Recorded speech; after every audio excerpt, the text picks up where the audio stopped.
नमस्ते शूरवीरों, स्वागत है आपका फैंटेसी नाइट पर। आज हम आपको ले चलेंगे पवित्र महाद्वीप के उस शांत कोने में जहां पृथ्वी विभाजक पर्वत श्रृंखला की छाया में बैनेट किला खड़ा है।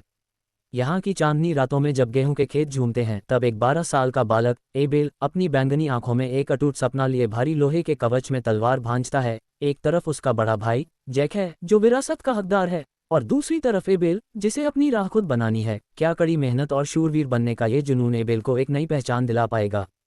चलिए शुरू करते हैं आज की महागाथा। तारों भरी रात के आसमान के नीचे बैनेट किला इस मैदान की रखवाली करता एक विशालकाय महल सा लग रहा था। ये नाइट ऑफ बैनेट की जागीर थी। ये पवित्र महाद्वीप के दक्षिणी छोर पर डची ऑफ कामिल और पृथ्वी विभाजक पर्वत श्रृंखला के बीच स्थित था। ये स्थान युद्ध से बहुत दूर था और यह डची ऑफ कामिल का एक महत्वपूर्ण अन्न भंडार था। चांदनी रात में गेहूं के खेत बड़े करीने से सजे हुए थे। गर्मियों की हवा में वे धीरे धीरे झूम रहे थे, मानो इस जमीन की समृद्धि का परिचय दे रहे हो। वह काले बालों वाला एक 12 साल का लड़का एक विशाल तलवार लहरा रहा था। उसने एक विशाल लोहे का कवच पहना हुआ था। उसके 1.5 मीटर लंबे शरीर के कारण कवच घंटी जैसा लग रहा था।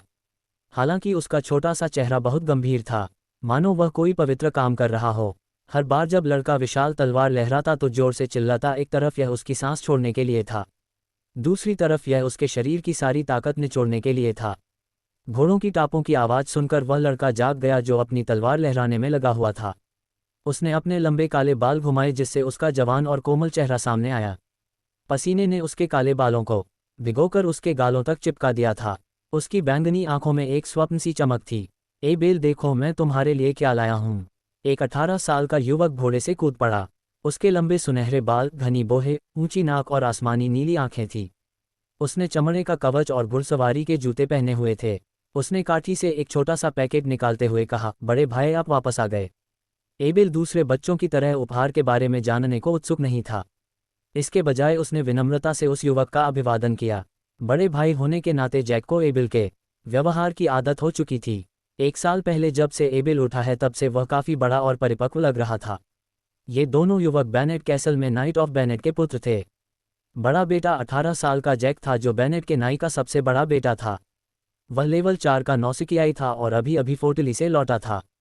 छोटा बेटा जो अभी भी रात में कड़ी मेहनत कर रहा था, नाइट ऑफ बैनेट का दूसरा बेटा था। उसे नाइट ट्रेनी बने हुए सिर्फ 2 महीने हुए थे। बैनेट के नाई का सबसे बड़ा बेटा होने के नाते अगर जैक नाई बन जाता तो उसे नाइट डोमेन और बैनेट कैसल विरासत में मिलता। दूसरे बेटे एबेल को जीविका चलाने के लिए कड़ी मेहनत करनी पड़ती। हालांकि इससे उनके रिश्ते पर कोई असर नहीं पड़ा। हर बार जब जैक शहर जाता तो वह अपनी जेब खर्च में से कुछ पैसे एल के लिए कुछ तोहफे खरीद कर बड़े भाई होने की जिम्मेदारी निभाता। हामिल हमेशा से बहुत समझदार था और उसने कभी अपने पिता से खेती के संसाधन नहीं मांगे। हालांकि इस शूरवीर के राज्य का दायरा 100 मील का था, लेकिन उसके पास कोई विशेष उत्पाद नहीं थे और वो केवल भोजन से होने वाली आय पर निर्भर था।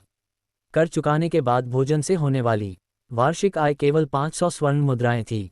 इस पैसे से महल का खर्च और अपने सबसे बड़े बेटे जैक के नाइट प्रशिक्षण का खर्च उठाना था। असल में ज़्यादा कुछ बचा नहीं था। एनेक के हाथ से पैकेट लिया। यह एक लंबा बक्सा था जिस पर रंग बिरंगे कपड़े की एक परत लिपी हुई थी। इससे पता चलता था कि जैक ने इस तोहफे के लिए बहुत सोच विचार किया था। कितना सुंदर खंजर है, हामिल आश्चर्य से चिल्लाया। वह हाथ में लिए खंजर से खेलता रहा। ये खंजर बढ़िया लोहे का बना था, इसलिए आम लोहे के खंजर से भारी था। कीमत के लिहाज से भी यह कहीं ज़्यादा महंगा था। यह अच्छी बात है कि तुम्हें यह पसंद आया।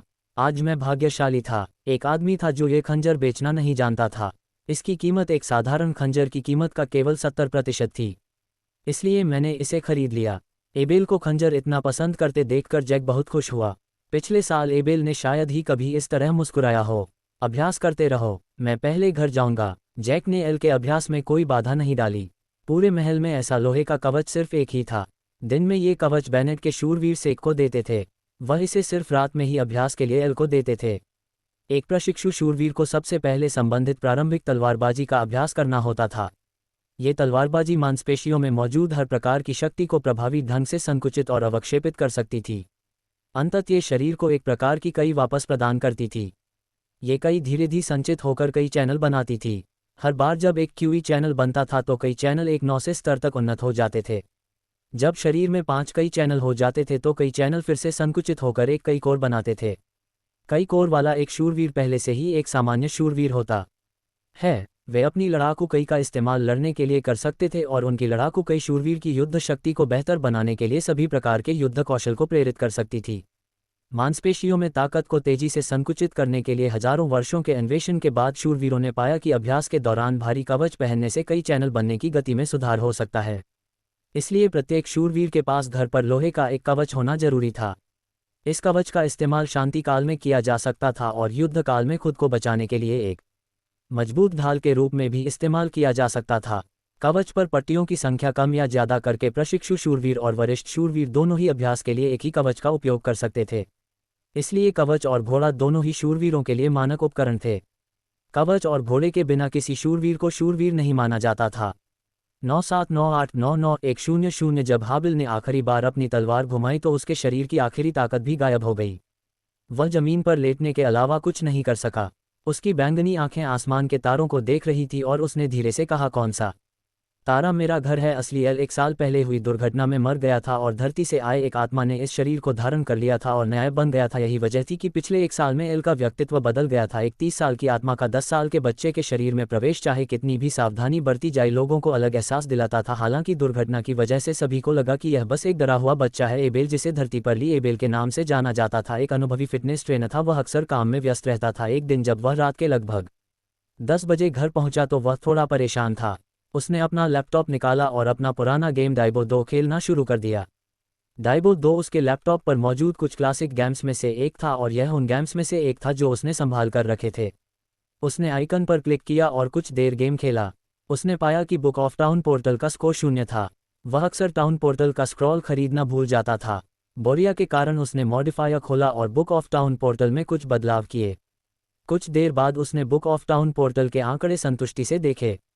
जब वह चीख महसूस कर रहा था तभी बिजली का एक जोरदार झटका उस इमारत पर गिरा जिस ली एबेल था। इमारत की बिजली की छड़ ने बिल्कुल भी काम नहीं किया। ली एबेल, जो अपने लैपटॉप पर खेल रहा था, तारों से उड़कर नीचे गिर गया। जब ली एबेल जागा तो उसने पाया कि वह बेनेट के शूरवीर का दूसरा बेटा बन गया था। उसका नाम भी एबेल था। एबेल, जिसने अपनी कुछ ताकत वापस पा ली थी, उठा और अपनी तलवार लेकर महल की ओर चल पड़ा। आज उसे अच्छा लग रहा था। शायद आज रात उसे लेवल 1 के नौखिया शूरवीर के पद पर पदोन्नत कर दिया जाए। एबेल, जिसे महल में शामिल कर लिया गया था, रात के खाने पर नहीं गया। खाने के समय में अभी आधा घंटा बाकी। इस दौरान उसे कवच की कुछ मरम्मत करनी थी।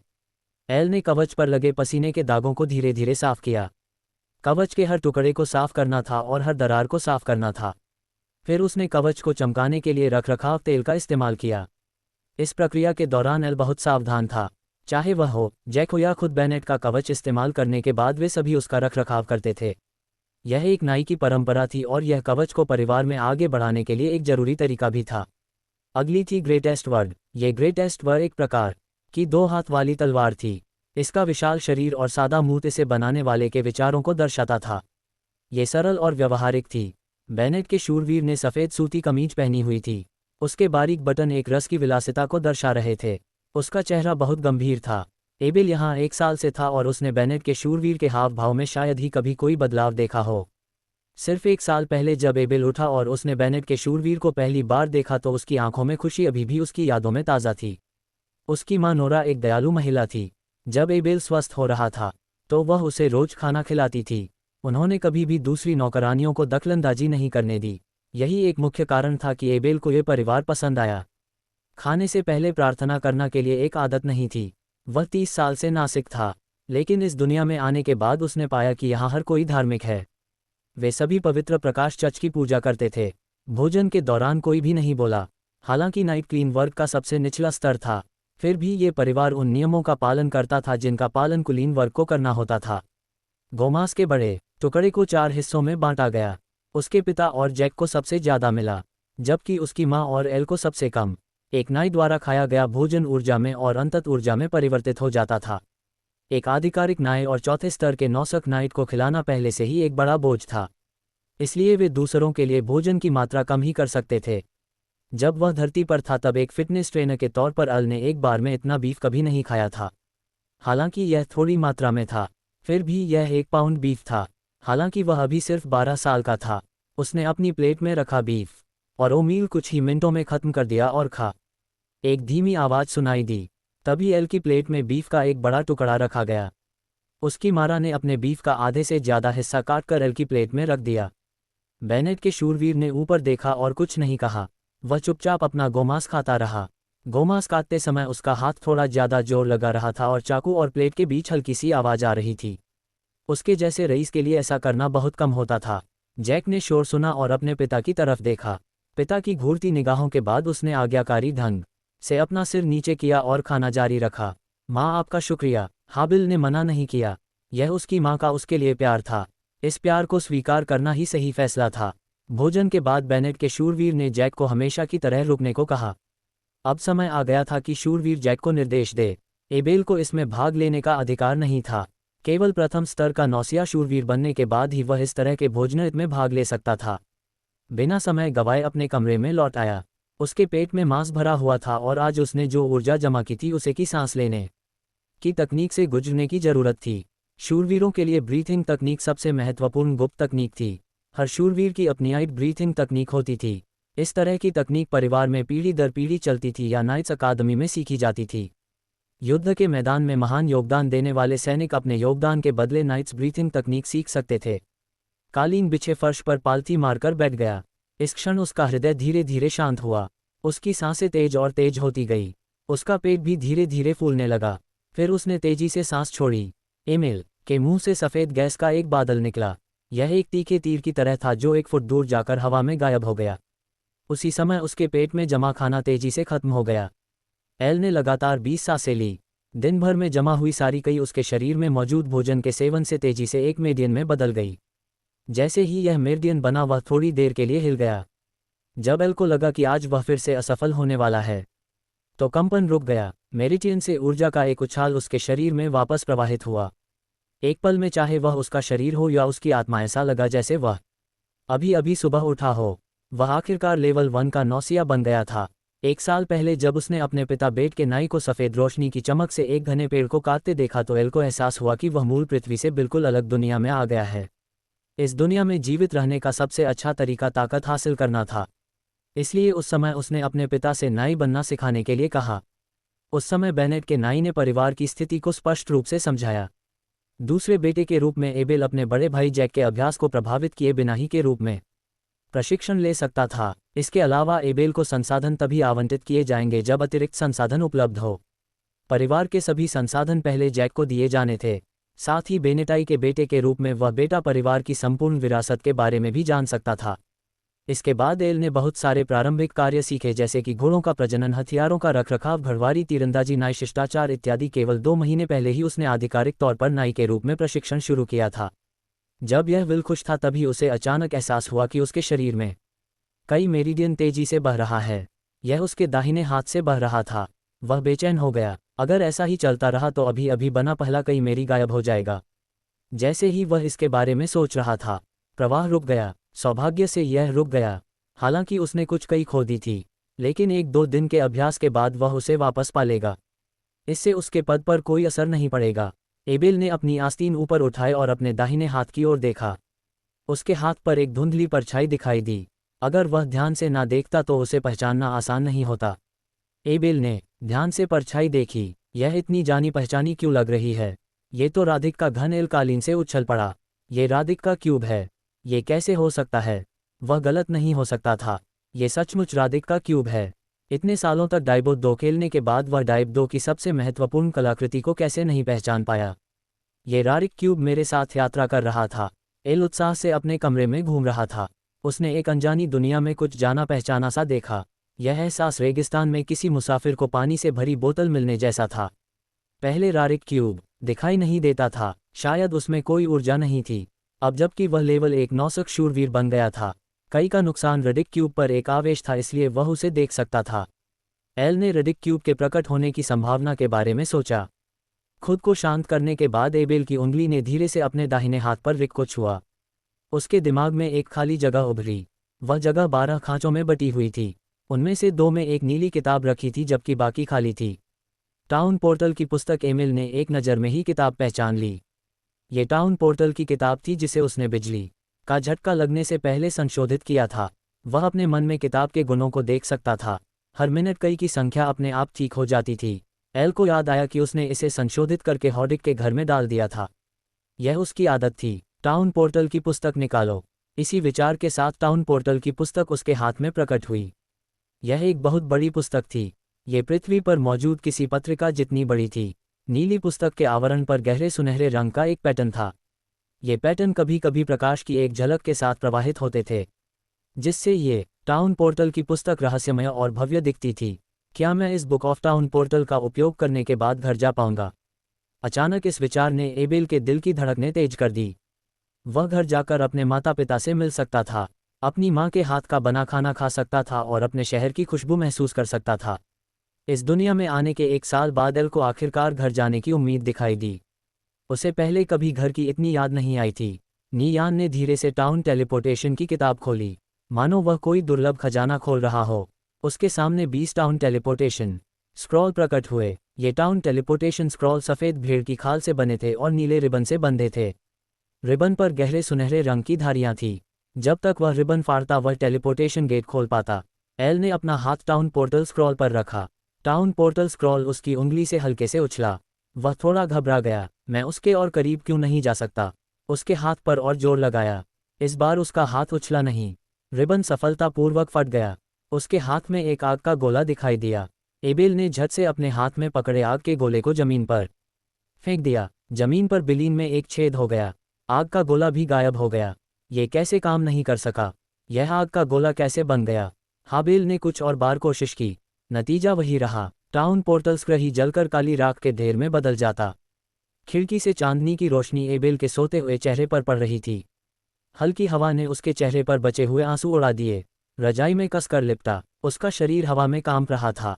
अंधेरी रात में एक धीमी आवाज सुनाई दे रही थी। पापा मम्मी सुबह के सूरज की रोशनी पूरे किले पर पड़ रही थी, जिससे इसका विशाल आकार साफ दिखाई दे रहा था। इसी स्तर के अन्य शूरवीरों के महलों की तुलना में यह महल पहले से ही विशाल था। ये महल पहले बैरन बेनेट से विरासत में मिला था, जिन्होंने इसे बनाने में 10 साल लगाए थे।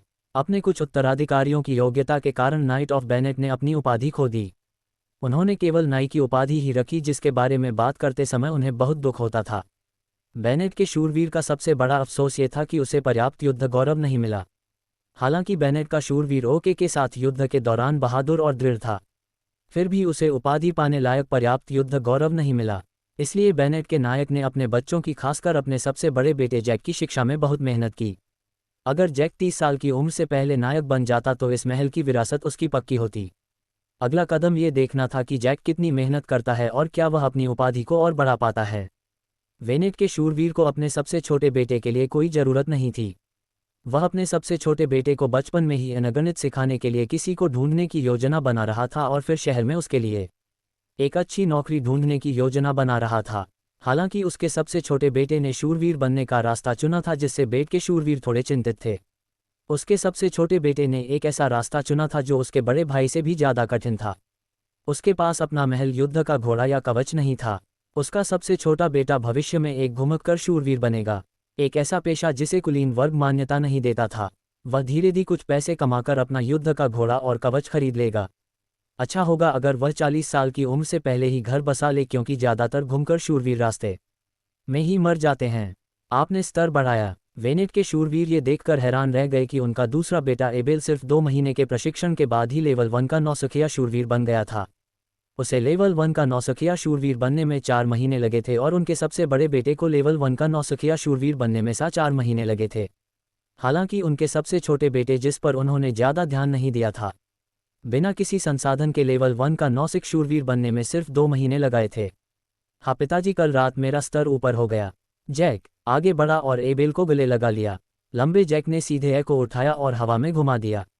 वह हंसा और बोला, मेरे प्यारे छोटे भाई, तुम तो कमाल हो। जब एल लगातार संघर्ष कर रहा था तो जैक ने एल को नीचे उतारा। उसने एल का कंधा थपथपाया और पूरे विश्वास के साथ कहा, तुम तो वाकई जीनियस हो। बेनेट का नाई थोड़ा खुश और थोड़ा दुखी था। उसने अपना सिर हिलाया और आह भरते हुए कहा, कितनी अफसोस की बात है। अगर उनका सबसे बड़ा बेटा होता या नाई के तौर पर उनकी आमदनी ज़्यादा होती तो वे एल को प्रशिक्षित करने की पूरी कोशिश जरूर करते, लेकिन मौजूदा हालात आसान नहीं थे। जग को प्रशिक्षित करना भी आसान नहीं था। एल की तो बात ही छोड़ दीजिए, एल को कल रिक क्यूब मिला। हालांकि वह टाउन पोर्टल के स्क्र का इस्तेमाल नहीं कर सका, फिर भी वह क्यूब एक दिव्य कलाकृति थी। सुबह उठने के बाद एबेल रिक क्यूब का सूत्र याद करने की कोशिश कर रहा था। उसके पास इस्तेमाल करने लायक ज़्यादा सूत्र नहीं थे, इसलिए वह आज शहर जाकर देखना चाहता था कि क्या कोई ऐसी चीज़ है जो उसकी मदद कर सके। पिताजी, मैं आज फोर्टली शहर जाना चाहता हूँ। हाबिल ने बिना किसी हिचकिचाहट के सीधे अपने पिता से पूछ लिया। ये नाय परिवार की एक खासियत थी। उन्हें बात को घुमा फिराकर कहने की जरूरत नहीं थी। हाबिल को पहले इसकी आदत नहीं थी, लेकिन अब वह इस तरह की बातचीत का पूरी तरह आदी हो गया था। अच्छा, तुम्हारा स्तर अभी ऊपर आया है। आज तुम्हें प्रशिक्षण की जरूरत नहीं है। शहर जाकर आराम करना अच्छा रहेगा। जैक ने कहा, मैं घोड़े के साथ आपकी मदद करूंगा। वह दौड़कर अस्पताल में गया और उसे एक गुना घोड़ा मिला। उसने हाबिल को काठी पर बिठाया और घोड़े पर चढ़ने में मदद की। उसने चुपके से उसे एक सोने का सिक्का भी दिया।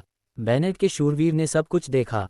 उसने कुछ नहीं कहा, लेकिन उसके चेहरे पर सुकून था। अनगिनत कुलीन परिवारों में ऐसे भाई थे जिन्होंने एक दूसरे को मार डाला। ऐसा भाईचारा बहुत अनमोल था। युद्ध के घोड़ों के अलावा बाकी सभी घोड़ों को बूढ़ा घोड़ा कहा जाता था। ऐसा इसलिए था क्योंकि युद्ध के घोड़े खास तरह के जौ और सोयाबीन खाते थे। हर महीने उन्हें 10 सोने के सिक्कों का चारा चाहिए होता था। इस खास चारे के बिना युद्ध के घोड़े बहुत ही कम समय में अपना वजन कम कर लेते थे। वे तेज नहीं दौड़ पाते थे और वे आम बूढ़े घोड़े बन जाते थे। एबेल जिस बूढ़े घोड़े पर सवार था वह 2 साल का टट्टू था। हालांकि वह बूढ़ा था, फिर भी परिवार में युद्ध का घोड़ा था। बस उसे खाना नहीं मिल पा रहा था। एबेल घोड़े पर सवार था। उसके पीछे नोम था जिसने चमड़े का कवच पहना हुआ था और एक लंबी तलवार लिए हुए था। नोम घोड़े पर सवार नहीं था, वह बस बूढ़े घोड़े के पीछे दौड़ रहा था। सौभाग्य से वह एक छोटा घोड़ा था। पुराने घोड़े शुरू में तेज नहीं होते, इसलिए नोम के लिए दौड़ना मुश्किल नहीं था। नोम बेनेट के एक अनुभवी शूरवीर थे जिन्हें युद्ध के मैदान से वापस लाया गया था। युद्ध के मैदान से लौटने के बाद वे बेट के शूरवीर के साथ चले गए और अपने परिवार के साथ बेनेट महल में बस गए। रईस अपने नौकरों के साथ इसी तरह का व्यवहार करते थे। इससे वे रसों के प्रति कृतज्ञता महसूस करते थे और साथ ही उनकी वफादारी की गारंटी भी मिलती थी। नोम की तलवारबाजी लाजवाब थी। उसने बेनेट के शूरवीर द्वारा दी गई गुप्त योद्धा तकनीक पर भरोसा करके 6ठी रैंक का योद्धा बनने का गौरव हासिल किया। हालांकि उसके पास कोई विशेष कौशल नहीं था, फिर भी उसकी तलवारबाजी बहुत शक्तिशाली थी।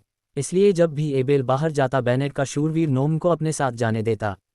युवा स्वामी रुके। नोम ने अपनी पीठ से तलवार निकाली और हाथ में थाम ली। उसकी नज़रें सड़क के किनारे के जंगल पर टिकी थी। वे किले से आधे घंटे और फोर्टली शहर से आधे घंटे की दूरी पर थे। अगर इस स्थिति में कुछ हो जाता तो वे किसी भी तरफ से मदद नहीं मांग सकते थे। एमिल ने बूढ़े घोड़े को खींचा और उसकी कमर से जैक द्वारा दिया गया बढ़िया लोहे का खंजर निकाला। उसने धीरे से पूछा, तुम्हें क्या मिला? एमिल घोड़े पर सवार नमन से कहीं ज्यादा लंबा था, लेकिन उसे कुछ भी नहीं मिला। वह सोच ही रहा था कि तभी एक काली परछाई दहाड़ती हुई जंगल से बाहर निकली। तभी एल ने साफ देखा कि वह एक परछाई तेंदुआ थी। छाया तेंदुआ बहुत तेज था। वह कुछ ही कदमों में बूढ़े घोड़े के सामने दौड़ा और उसकी गर्दन पर काट लिया। ये बूढ़ा घोड़ा एक युद्ध घोड़े का वंशज था। इस नाजुक पल में बूढ़ा घोड़ा हिनाया और पीछे हट गया। ठीक समय पर छाया तेंदुए के काटने से बच गया। नॉमन पहले ही दौड़कर आगे बढ़ा और अपनी तलवार से वार कर दिया। जैसे ही उसकी तलवार छाया तेंदुए पर गिरी, हवा में सीटी बज उठी। छाया तेंदुआ कोई साधारण तेंदुआ नहीं था। वह आम तौर पर दिन में दिखाई नहीं देता था और सिर्फ सड़क पर ही दिखाई देता था। उसे अंधेरे में छिपकर शिकार के गुजरने का इंतजार करना और फिर अपनी गर्दन काट लेना पसंद था। आज की यह स्थिति शायद इसलिए थी क्योंकि छाया तेंदुआ बहुत भूखा था और उसके पास शिकार की तलाश में जंगल से बाहर निकलने के अलावा कोई चारा नहीं था। छाया तेंदुए की गति बहुत तेज थी। नोम के हर हमले को छाया तेंदुए ने चकमा दे दिया और छाया तेंदुए के हमलों का ज्यादा असर नहीं हुआ। अनुभवी नोम हमेशा अपनी तलवार से छाया तेंदुए के हमलों को सफलतापूर्वक रोकने में कामयाब रहा। हाबिल अपने घोड़े से उतरा और धीरे धीरे युद्ध भूमि की ओर बढ़ा। छाया तेंदुए को उस नाटक करके इंसान की कोई परवाह नहीं थी। अनुभव उसे बता रहा था कि अगर वह अपने सामने तलवार चलाने वाले इंसान को हरा देगा तो उसके लिए पर्याप्त भोजन होगा। वह तुरंत युद्ध क्षेत्र में नहीं गया, बल्कि उसने युद्ध क्षेत्र का चक्कर लगाया और धीरे धीरे मौके की तलाश में लगा रहा। अगर वह अभी युद्ध क्षेत्र में जाता तो नोम के लिए और भी मुसीबत खड़ी हो जाती। छाया तेंदुआ एक कमजोर नाटा इंसान था। अगर वह अपनी पूरी ताकत भी लगा दे तो भी उसकी खाल नहीं फाड़ पाएगा। इसी दौरान नोम और छाया तेंदुए के बीच पहली मुलाकात हुई। नोम की तलवार छाया तेंदुए की पीठ पर वार कर गई। तलवार असल में उसकी गर्दन पर निशाना साध रही, लेकिन जब छाया तेंदुए ने उसे घुमाया तो उसका मुख्य बिंदु चूक गया। छाया तेंदुए की पूंछ ने नोम के पैर पर जोरदार प्रहार किया। नोम के चेहरे पर दर्द के भाव उभर आए और पैर में लगी चोट के कारण वह लड़खड़ाकर पीछे हट गया। इस क्षण एबेल ने एक गहरी सांस ली और उसके मेरिडियन से एक शक्तिशाली शक्ति निकली। यह एक प्रशिक्षु शूरवीर के लिए अपने शरीर को आगे खींचने का एक तरीका था। केवल एक ही हमले से मेरिडियन में मौजूद कई की एक बड़ी मात्रा तुरंत शक्ति में परिवर्तित हो जाती। अगर दूसरा हमला होता तो मेर्डियन इतना चकनाचूर हो जाता कि उसकी मरम्मत करना मुश्किल हो जाता। जैसे ही छाया तेंदुए को तलवार लगी और उसकी पूंछ बाहर निकली, उसका शरीर हवा में थम गया। यही वह मौका था जिसका एल को इंतजार था। वह जमीन पर पैर पटकते हुए बाहर भागा। हवा में उड़ते छाया तेंदुए ने भी एल की आकृति देखी। हालांकि अभी लगी चोट जानलेवा नहीं थी, फिर भी उसकी गति पर असर पड़ा। एल का खंजर आगे बढ़ा और छाया तेंदुए के पिछले दरवाजे में जा आओ टिल्टर छाया तेंदुए ने एक तेज चीख मारी। इस समय तक हाबिल अपने हाथ से खंजर छोड़ चुका था और पीछे हट गया था। उसके बाद एक काली पूंछ हाबिल के सामने आ गई। नोम अपनी चोट के साथ लंगड़ाता हुआ एबिल को अपने पीछे खींच रहा था। इस समय छाया तेंदुआ जमीन पर लौट रहा था और उसकी चीखें धीमी होती जा रही थी। धीरे धीरे उसने हिलना बंद कर दिया। एवल आगे बढ़कर जांच करने ही वाला था कि नोम ने एल को पकड़ लिया और कहा, सावधान रहना। इसके बाद उसने अपनी पीठ से मन उतारा और छाया तेंदुए पर फेंका। जैसे ही वह छाया तेंदुए पर लगने ही वाला था, छाया तेंदुए ने अचानक अपने पंजे फैलाकर मन को खरोच दिया। फिर वह हिलना बंद कर दिया। नोम आगे बढ़ा और जमीन से मन उठाया। उस पर पंजों के निशान देखकर उसने एविल से कहा, युवा मालिक, कई जानवरों की आदत होती है कि वे सबसे आखिर में हमला करते हैं। फिर उसने छाया तेंदुए के शरीर को जमीन से उठाया और पिछले दरवाजे पर लगे घाव को देखा। उसने घाव से खंजर निकाला और मुस्कुराते हुए कहा, युवा मालिक, इसे आपने ही मारा है। आप चाहते हैं कि मैं इसका क्या करूं? इसे शहर ले जाओ और बेच दो। एल ने नोम के पैर को देखा और कहा, अब घोड़े पर सवार हो जाओ और उस पर छाया तेंदुआ रख दो। फोर्टली शहर का नाम फोर्टली इसलिए पड़ा क्योंकि यहाँ फोर्टली नाम का एक प्राचीन किला था। जैसे जैसे यहाँ ज़्यादा लोग आते गए, फोर्टली के चारों ओर घर बनते गए। धीरे धीरे फोर्टली का वर्तमान शहर बसा। वर्तमान में बैरन ले इसी प्राचीन किले में रहते थे। जब वे फोर्टली पहुंचे तब तक दोपहर हो चुकी थी। एल और नोन ने थोड़ी देर बातचीत की। सबसे पहले वे चर्च गए और द चांदी के सिक्के खर्च करके एक पादरी को नियुक्त किया ताकि नोम के पैर को मामूली चोट ठीक करने वाले मंत्र से ठीक किया जा सके। चर्च से बाहर आकर उस ऊंचे और भव्य चर्च को देखकर हाबे अपना सिर हिलाए बिना नहीं रह सका। च भी सबसे ज्यादा मुनाफा कमा रहा था। ये बस एक निम्न स्तरीय धर्म विद्या थी और उसे द चांदी के सिक्के मिले। द चांदी के सिक्के एक साधारण परिवार के लिए एक महीने तक खाने के लिए पर्याप्त थे, लेकिन एक पुजारी के लिए ये सिर्फ हाथ हिलाने की बात थी। फिर नॉर्मन के मार्गदर्शन में वे शहर के पूर्व में चमड़े का सामान बेचने वाली एक दुकान पर पहुंचे। जब उन्होंने उस छाया तेंदुए को देखा तो दुकान मालिक बहुत हैरान हुआ। ये छाया तेंदुआ अपनी पीठ पर एक घाव के अलावा पूरी तरह सुरक्षित था। इसके अलावा यह एक बहुत ही कीमती छाया तेंदुआ था, इसलिए दुकान मालिक ने इसे 10 सोने के सिक्कों में खरीद लिया। नोम इस कीमत से बहुत संतुष्ट था। एल को बाजार के बारे में ज़्यादा जानकारी नहीं थी, इसलिए जब उसने नमन को सिर हिलाते देखा तो वह सौदे के लिए राजी हो गया। इन 10 सोने के सिक्कों के अलावा जैक द्वारा दिया गया 1 सोने का सिक्का और उसके द्वारा बचाए गए 5 सोने के सिक्के। उसके पास कुल 16 सोने के सिक्के थे। यहाँ सोने के सिक्कों की क्रय शक्ति अभी भी बहुत मजबूत, इसलिए हाल को हमेशा लगता था कि उसके पास कुछ पैसे हैं। इस बार वह फोर्टली एक उद्देश्य से आया था। एल ने नोन से कहा कि वह सामान खुद खरीदे और वह नहीं चाहता था कि किसी को पता चले कि वह आगे क्या खरीदने वाला है। वे शहर के बीचों बीच स्थित फोर्टली स्टोर पर आए। स्टोर का साइन बोर्ड फोर्टली किले की एक आकृति जैसा था। वह बहुत बड़ा था। लगभग दोपहर हो चुकी थी, इसलिए अंदर ज़्यादा लोग नहीं थे। एल काउंटर पर आया और अंदर सामान देखने लगा। रोजमर्रा की ज़रूरत की हर चीज़ थी, गहने, कपड़े वगैरह। यह एक बड़ी किराने की दुकान जैसी लग रही थी। क्या आप युवा मास्टर एबेल है?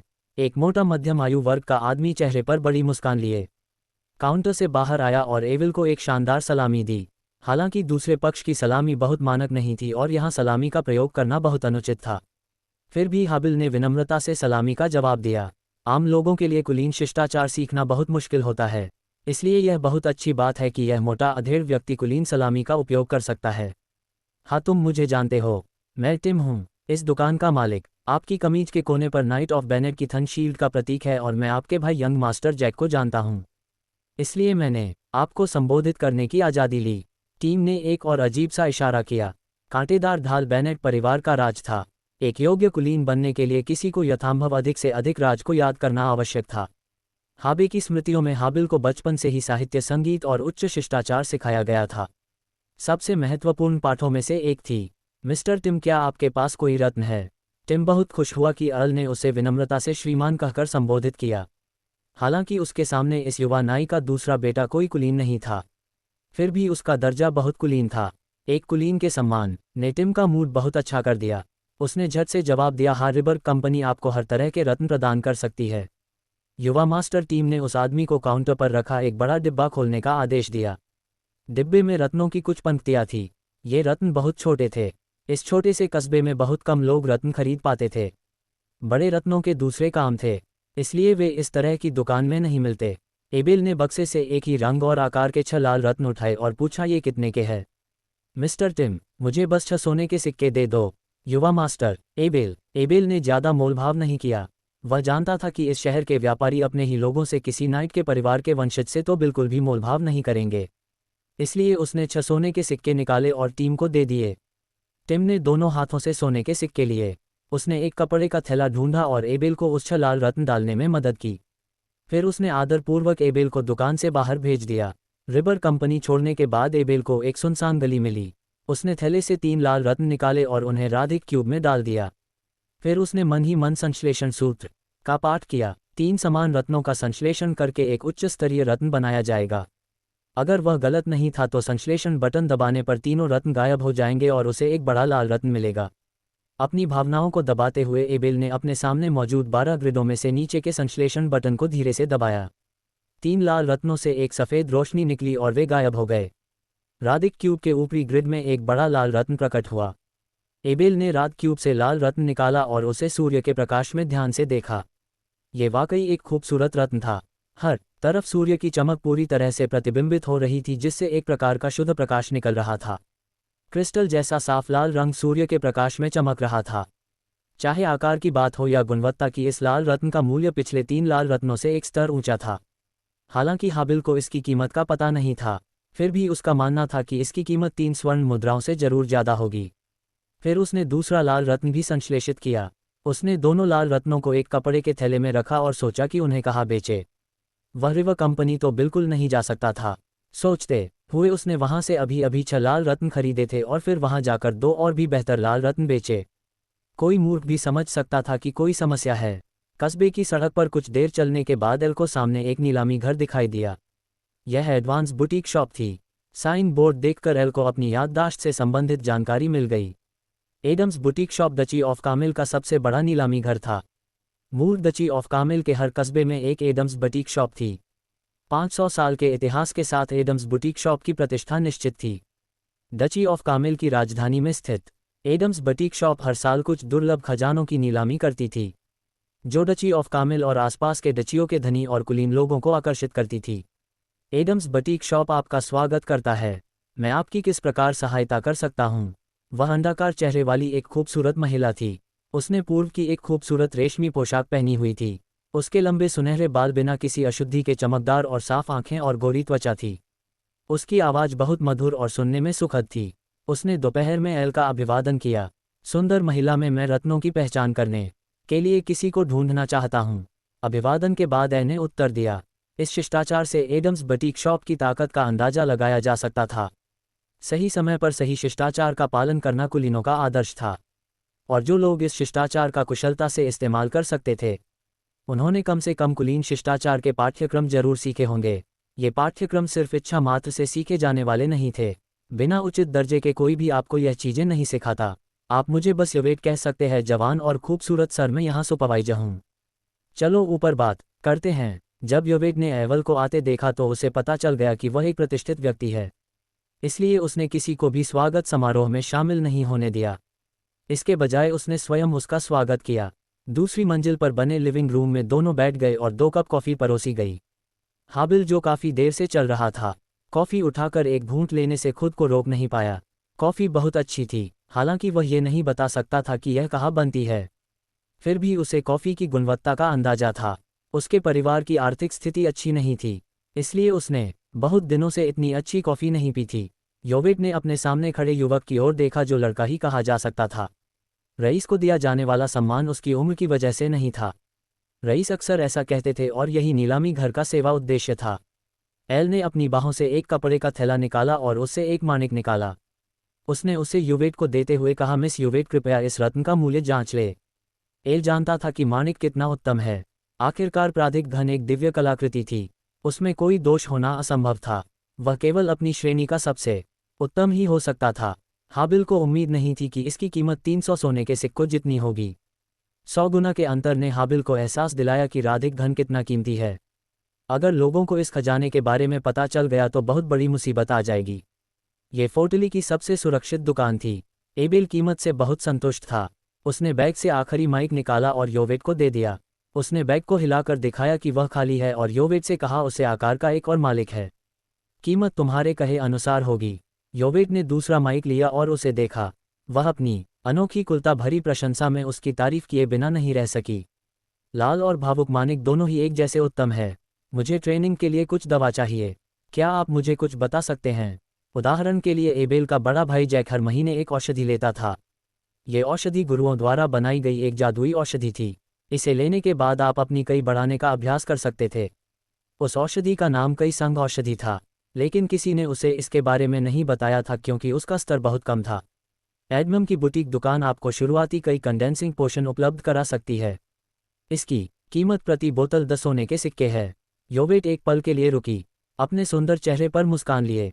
उसने मेज पर रखी कॉफ़ी उठाए और एक घट लिया। फिर बोली, सच कहूँ तो कई कंडेंसिंग पोशन में बहुत सारा कचरा होता है। अगर इसे बार बार लिया जाए तो नुकसान होगा। आमतौर पर शरीर को ठीक होने के लिए 1 महीने के आराम की जरूरत होती है। कई संघनन औषधि के प्रभाव के बारे में क्या? एबेल ने पूछा। यही वह बात थी जिसकी उसे सबसे ज़्यादा चिंता थी। इसका इस्तेमाल करने का सबसे अच्छा तरीका है कि प्रशिक्षण के लिए महीने में 5 बोतल ली जाए। इन 5 बोतलों का असर 1 महीने के प्रशिक्षण को 2 महीने के प्रशिक्षण के बराबर कर सकता है। फिर हर महीने 5 बोतल और ले।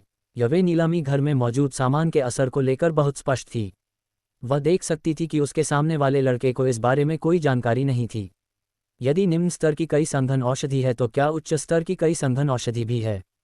बिल्कुल, हर महीने मध्यम श्रेणी की कई संघन की 5 बोतलें ले और इसे आधे महीने के अंतराल पर ले। 5 बोतल 4 महीने के प्रशिक्षण के बराबर है। उच्च गुणवत्ता वाले कई कंडेंसिंग की 3 बोतल प्रति माह। आपको इसका उपयोग बंद करने की आवश्यकता नहीं है। प्रशिक्षण का प्रत्येक महीना 5 महीने के प्रशिक्षण के बराबर है। योवेट ने जब लड़के की आंखें चौड़ी होते देखी तो वह हंसे बिना नहीं रह सकी। हमारे नीलामी घर में सिर्फ मध्यम आकार का चीसंग औषधि मिलता है, जिसकी एक बोतल की कीमत 50 वर्ण सिक्के है। सिर्फ मुख्य दुकान में ही उन्नत संघ औषधि मिलती है। जानता था कि इस कस्बे में खर्च करने की क्षमता सीमित है। उसे उन्नत चीसंघनक औषधि की कीमत पूछने की भी जरूरत नहीं पड़ी। यह जरूर बहुत महंगी होगी। फोर्ट ली में ज़्यादा अमीर लोग नहीं थे और उनमें से भी कुछ ही मध्यम आकार की संघ औषधि खरीद पाते थे। यवे एक पल के लिए झिझकी। ऐसा लग रहा था कि उसके सामने वाले लड़के ने उसे बहुत अच्छी भावनाएं दी थी। वह आगे झुकी और धीरे से बोली, नीलामी घर के पोषण मास्टर के अनुसार अगर कोई प्रशिक्षु प्रशिक्षण के लिए चीसंग औषधि का उपयोग करता है तो जितना अधिक वह लेगा आधिकारिक न्याय बनना उतना ही कठिन होगा। ऐसा इसलिए है क्योंकि चाहे वह निम्न स्तरीय मध्यम या उन्नत चीसंग औषधि हो, जितना अधिक आप लेंगे आधिकारिक न्याय बनना उतना ही कठिन होगा।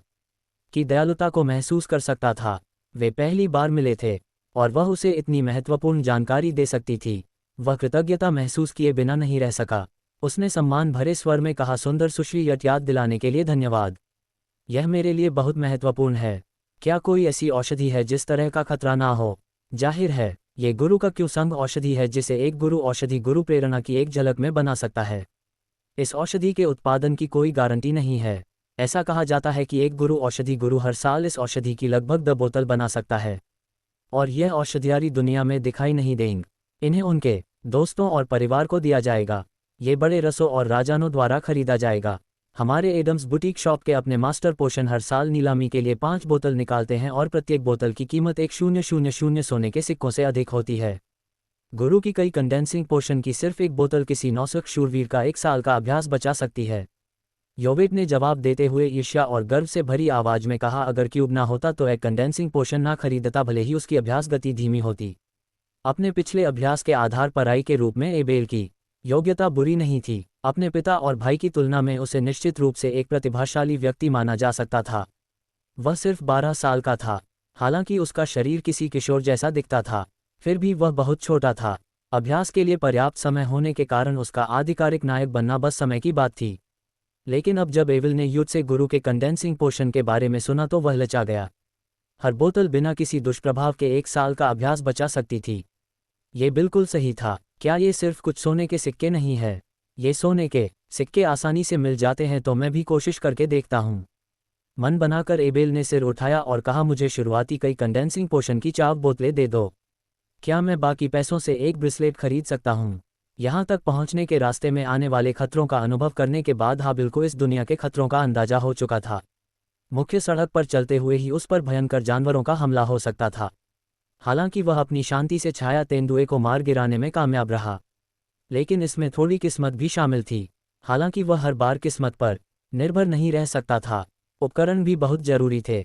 औषधि खरीदने के बाद हाबिल के पास तलवार और कवच खरीदने के लिए पैसे नहीं थे। अगर उसके पास पैसे होते तब भी वह उन्हें खरीदने की हिम्मत नहीं कर पाता। उसके पास अभी भी अपने रहस्यों की रक्षा करने की क्षमता नहीं थी। कंगन एक बहुत अच्छा विकल्प था, ठीक उसी तरह जैसे उसके भाई जैक ने उसे खंजर दिया था। उसमें हथियार छिपाना आसान था। खंजर नज़दीकी लड़ाई के लिए था और कंगन लंबी दूरी के लिए। बोनो द्वारा बनाया गया ये कंगन कैसा है? योवेट बाहर गई और शुरुआती हुई कंडेंसिंग पोशन और एक स्लेटी रंग का ब्रेसलेट ले आई। उसने ब्रेसलेट उसके सामने मेज पर रख दिया। उसने एक हाथ से कंगन उठाया। वह ज़्यादा भारी नहीं था, सिर्फ 2 पाउंड का। चाहे कंगन हो, हैंडल हो या डोरी ही क्यों ना हो, सब कुछ दूसरा था। वह बिल्कुल साधारण सा लग रहा था। हैंडल पर कुछ भी छेद थे। एल ने योवेट की ओर प्रश्नवाचक दृष्टि से देखा। ये ब्रेसलेट सेकंड हैंड है, इसमें लगे रत्न की कीमत काट ली गई थी। मुझे सिर्फ ब्रेसलेट ही बेचा गया था। योवेट ने होठ भी और हंसी। फिर बोली, बोनो द्वारा बनाया गया एक बिल्कुल नया कंगन, कम से कम 500 सोने के सिक्कों का होगा ये कंगन। बोनो द्वारा बनाया गया एक उत्कृष्ट कृति है, बस इसमें से रत्न निकाल लिए गए थे और इसका रंग ज़्यादा लोकप्रिय नहीं है, वरना इसे अब तक रखा ही नहीं जाता। मैं इसे ले जाऊंगा। देख सकता था कि योवेट उसके साथ बहुत अच्छी थी। हालांकि उसे पता नहीं था कि क्यों, लेकिन वह जानता था कि यह औरत उससे झूठ नहीं बोलेगी। इन औषधियों को लेते समय तुम्हें सावधान रहना होगा, तुम अभी भी जवान हो। योवेट ने शुरुआती कई कंडेंसिंग पोशन की 54 बोतल बड़े करीने से एक डिब्बे में रखी और एल को थमा दी। उसने धीमी आवाज में एल को फिर से याद दिलाया और फिर उसे कुछ तीर दिए जो खास तौर पर ब्रेसलेट के लिए बनाए गए थे। शुक्रिया सुश्री योवेट, मैं ध्यान रखूंगा। एवल के गंभीर रवैया से योवेट को समझ आ गया कि एल उसकी याद दिलाना समझ गया है। जब तक एबिल नोम से मिला तब तक काफ़ी देर हो चुकी थी। सूरज पश्चिम में डूब चुका था और फोर्ट छोड़कर बैनेट कैसल लौटने का समय हो गया था। अगर वे और देर रुके तो खतरा हो सकता था। जब नोम ने एबिल के हाथ में डिब्बा देखा तो उसने कुछ नहीं कहा। उसे इस बात की परवाह नहीं थी कि उसके युवा मालिक ने क्या खरीदा है। उसका काम तो अपने युवा मालिक की सुरक्षा सुनिश्चित करना था। दरअसल एबिल के पास कोई चारा नहीं था। वह बॉक्स को हर एक क्यूब में रखना चाहता था, लेकिन क्यूब में हर पोर्शन के लिए सिर्फ एक ही जगह थी और टाउन पोर्टल की किताब में 2 जगह थी, इसलिए उसके पास उसे हाथ में पकड़ने के अलावा कोई चारा नहीं था। महल वापस लौटते हुए कुछ नहीं हुआ। इस समय बेनेट के शूरवीर और उसका भाई जैक अपनी घुड़सवारी का अभ्यास कर रहे थे। एबेल ने इसी समय वापस आने का फैसला किया। उसके भाई के अलावा उसके माता पिता ने भी उससे नहीं पूछा कि उसने क्या खरीदा है। उसके माता पिता कुलिंदा के नियमों का सख्ती से पालन करते थे और परिवार के हर सदस्य का, यहाँ तक कि परिवार के रहस्यों का भी पूरा सम्मान करते थे।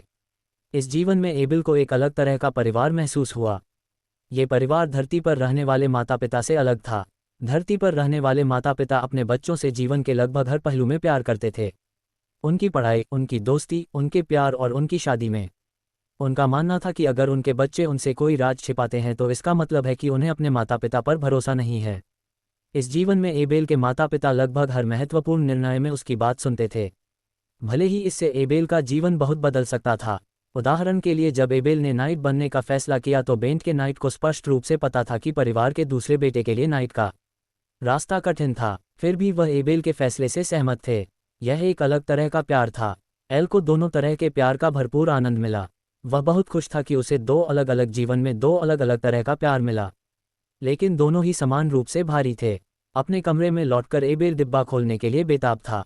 उसने शुरुआती संघनन औषधि की एक बोतल निकाली और डूबते सूरज के नीचे उसे ध्यान से देखा। शुरुआती संघनन औषधि की यह बोतल सूरज की रोशनी में लगातार सफ़ेद चापों में घूम रही थी। इसकी कीमत तो बता ही दीजिए। इसकी सिर्फ दिखावट ही धरती पर अनमोल होगी। एला भरने से खुद को रोक नहीं पाया।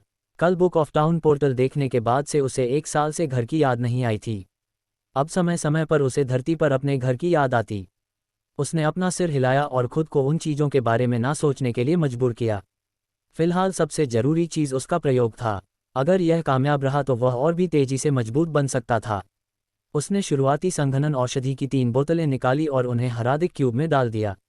घबराए हुए मन से उसने संश्लेषण बटन को हल्के से दबाया।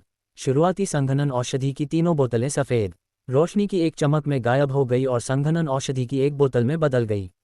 संघनन औषधि की यह बोतल पहले वाली शुरुआती संघनन औषधि से अलग थी। शुरुआती संघनन औषधि के चारों ओर एक चमकता हुआ सफ़ेद चाप था, लेकिन संघनन औषधि की इस बोतल के चारों ओर एक नीला चाप था। सफलता एबेल का दिल तेजी से धड़कने लगा। यह मध्यवर्ती संघनन औषधि होनी चाहिए। हालांकि उसने पहले कभी ऐसी औषधि नहीं देखी थी, उसे यकीन था कि रानिक धन का संश्लेषण सूत्र गलत नहीं होगा।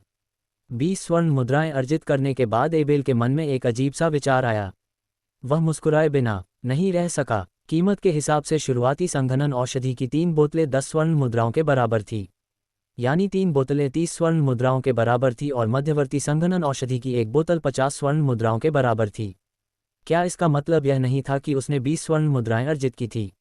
लेकिन गंभीरता के इस क्षण में उसके मन में एक अजीब सा विचार आया। उसे भी यह अजीब लगा। शुरुआती संगणित औषधि की 3 और बोतलें डालने के बाद एबेल को लगा जैसे वह एक कुशल औषधि निर्माता बन गया है। वह औषधि बनाने में बहुत पेशेवर था।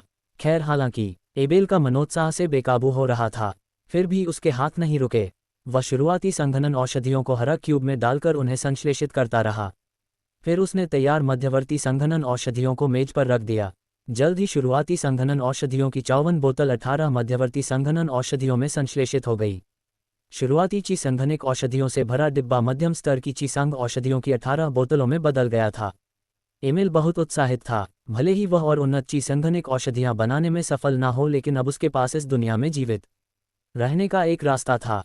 अगर वह भविष्य में औषधि बनाना सीख लेता तो वह बड़ी मात्रा में मध्यम स्तर की ची संघनिक औषधियां बना पाता और एक सम्मानित औषधि निर्माता बन पाता।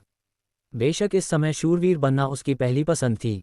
खुद को शांत करने के बाद एबेल ने मेज से 3 मध्यवर्ती ची संघनिक औषधियां उठाए और उन्हें होरिक क्यूब में डाल दिया। उसने कंबाइन बटन दबाया और जैसी कि उम्मीद थी 3 मध्यवर्ती ची संघनिक औषधियां एक सफ़ेद रोशनी में गायब हो गई और एक मध्यवर्ती ची संघनिक औषधि क्यूब में प्रकट हो गई। ची संघनिक औषधि की इस बोतल के चारों ओर एक सुनहरी चमक थी।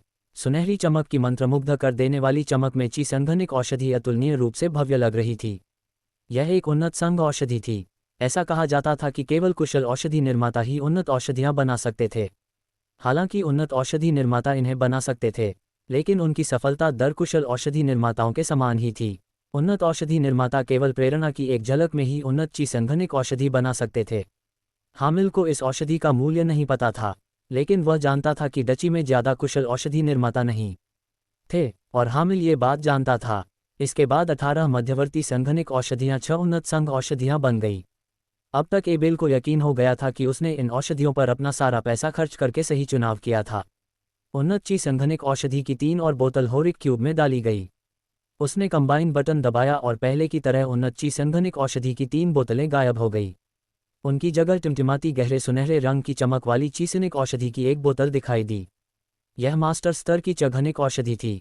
एवल ने ध्यान से अपनी उंगलियों से चघनिक औषधि की इस बोतल को उठाया। औषधि का रंग अब शुरुआती मध्यम और उन्नत औषधियों जैसा नहीं था, बल्कि यह एक अंबर रंग के तरल पदार्थ जैसा था।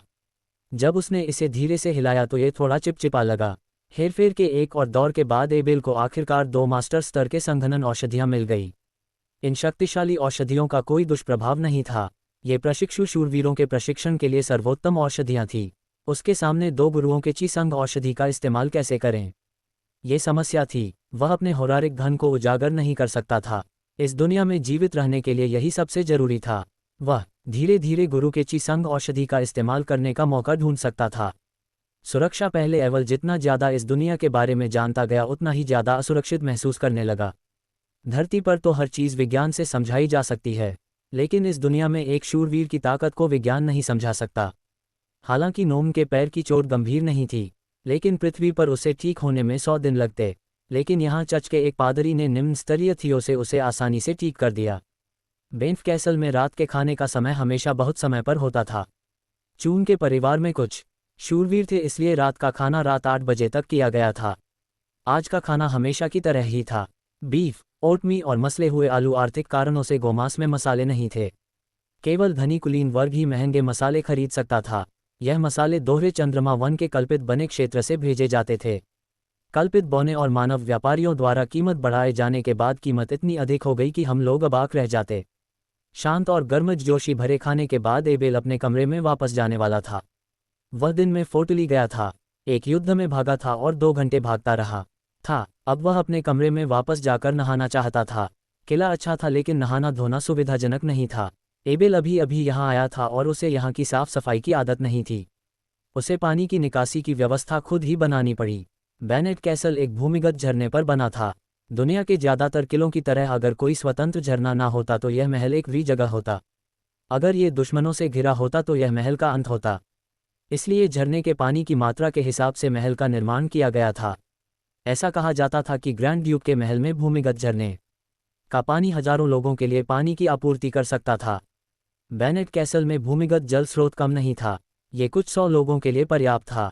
नौकरों, पहरेदारों और उनके परिवारों को मिलाकर महल में 100 से भी कम लोग थे, इसलिए स्रोत का पानी पर्याप्त से भी ज़्यादा था। हामिल ने महल के बड़ा को ढूंढा और झरने के पानी की बूंदों से चलने वाला एक पानी का पहिया बनाया। पानी सीधे महल में एक बड़े लकड़ी के टैंक में भेजा जाता था और फिर उसे एकदम बांस के पाइप से कमरे से जोड़ा जाता था। ऐसा नहीं था कि उसने तांबे के पाइप इस्तेमाल करने के बारे में नहीं सोचा था, लेकिन वह बहुत महंगा था। इसके अलावा महल में लोहायस नहीं था, इसलिए उसका अपना कोई लोहार नहीं था। अगर वह लोहे के पाइप बनाना भी चाहता तो भी वह नहीं बना पाता। इसलिए आबिल ने उन्हें बांस के पाइप से जोड़ने का सोचा। बांस के पाइप आग से गर्म होने के बाद अपनी दिशा बदल सकते थे और ज़्यादा टिकाऊ हो सकते थे। कमरे में उसने नहाने के लिए लकड़ी का बाथ, कपड़े धोने के लिए लकड़ी का सिम और यहाँ तक कि फ्लश वाला शौचालय भी बनवाया। इससे एबेल को आखिरकार आधुनिक दुनिया में रहने का एहसास हुआ। इस दुनिया में लकड़ी बेकार थी जब तक कि वह बहुत महंगी ना हो। अगर आप में ताकत होती तो आप उसे खुद काट सकते थे। नाइट ऑफ बेनेट के इलाके के 100 मील के दायरे में सभी पेड़ उसके थे। जहाँ तक बढ़ायों की मजदूरी का सवाल है, महल के बढ़ाए अपनी आजीविका के लिए महल पर निर्भर थे। अगर उनके पास बधाईगिरी का कोई काम ना भी हो तो भी वे खेतों में काम करते थे। सिर्फ तभी जब बइयों की ज़रूरत होती, वे खेतों में काम करना बंद कर देते थे। परिणाम स्वरूप महल के सभी कमरों को एबल के डिज़ाइन के अनुसार बदल दिया गया और नाइट ऑफ बेनेट ने बढ़ाई के साथ एक गोपनीयता अनुबंध पर भी हस्ताक्षर किए। मालिक की अनुमति के बिना बढ़ाई को किसी को भी सिस्टम बनाने में मदद करने की अनुमति नहीं थी। बेनेट के शूरवीर ने इस लकड़ी के महल की जल प्रणाली को सावधानीपूर्वक रिकॉर्ड किया और अपने परिवार के गुप्त कक्ष में एक कुलीन परिवार की नींव के रूप में संग्रहित किया। बेनेट के शूरवीर को अच्छी तरह पता था कि इस सिस्टम का इस्तेमाल करना उसके लिए ठीक है, लेकिन अगर ये लीक हो गया तो परिवार पर आफत आ जाएगी। बड़े बड़े रईस इस तकनीक को अपने परिवार में छिपा लेंगे और इसके बारे में जानने वाले सभी लोगों को मार डालेंगे। बेनेट के शूरवीर ने इस तरह की घटनाएं कई बार देखी थी। इस घटना के बाद हाबिल ने और कुछ भी आविष्कार नहीं किया। मजबूत नींद के बिना परिवार और खुद उसके लिए कुछ भी आविष्कार करना बेहद खतरनाक होता। ये दुनिया अनगिनत सालों से अस्तित्व में थी।